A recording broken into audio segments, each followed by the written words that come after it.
I will say something brave yet controversial. The best way to improve the quality of your YouTube videos is not to buy a new camera, but instead concentrate on the good audio. And no, you do not always have to buy a more expensive microphone. A lot can be changed just by the way how you record and then process your audio. Here are 3 tips on how to record better audio with not always the world's best microphone. And a bonus 4th tip at the end. But to know what it is, you have to watch until the end. The tip number 1 is to lower the distance between your mouth and the microphone. You have no idea how much you can achieve just by shortening this space, even with directional microphones. Shorter distance means that the microphone will have much less trouble picking your voice, then you will need lower gains on the amplifier. This of course results in the less noise, plus as a bonus, lower gains means that there is less ambient and reverb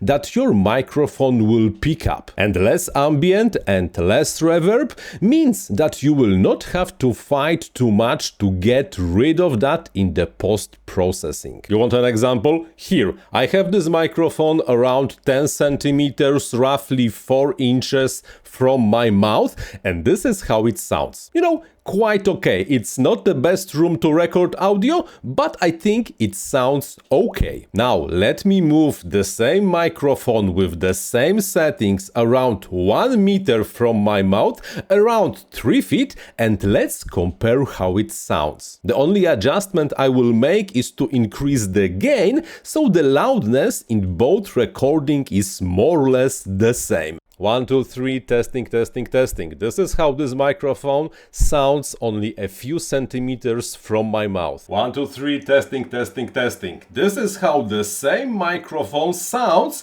when it's around 1 meter from my mouth. Advice number 2 is something like the opposite of the advice number 1. Whatever you do, do not have the microphone too close with too much of the gains. Yes, in general, louder audio will sound better than the more quiet one, but you absolutely do not want to exaggerate and you do not want to have any clipping. 1, 2, 3, 1, 2, 3, 1, 2, 3, oh, we are clipping all the way. Just do not clip and everything will be fine. In general, as a rule of thumb, when you are recording an audio, you want to target the volume on the UV meter at around -12 decibels. Usually this is not too loud, so you will not get any clipping, and at the same time the signal is so distinct that you will not have any problems of bringing the loudness up during the post-processing. -12 dB or somewhere in the yellow, it's usually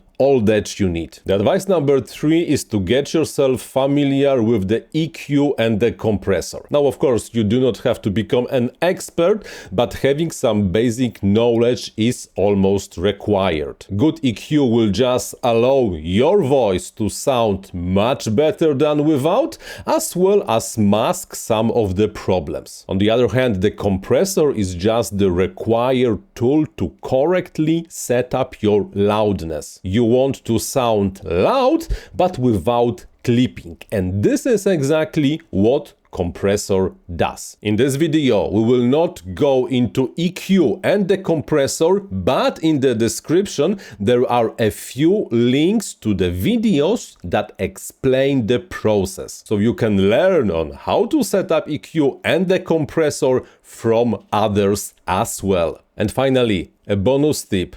Get yourself a rack and some pillows. Empty room without a rack and anything that can absorb sound, it's just a huge reverb factory. Yes, of course, some reverb makes you sound more natural, but when all you can hear is only reverb, then absolutely will not fly, especially when you have low voice like me. This is why Get yourself a rack. Yeah, I know, I don't have one. Sorry, and some things that can just absorb sound. Over there I have a couch with a lot of pillows. That helps. And behind me you can see some basic sound treating I did to the room. It's not much, but it helps. Recording audio in an empty room, probably not the best idea ever. All the fluffy, squishy, soft things around you just make you sound much better. If you like what you watched and what you heard, hit the like button and consider to subscribe to the channel. Here's the next video you should watch. In the meantime, I'm Paweł Spychalski. Thank you very much for watching and, like always, happy filming!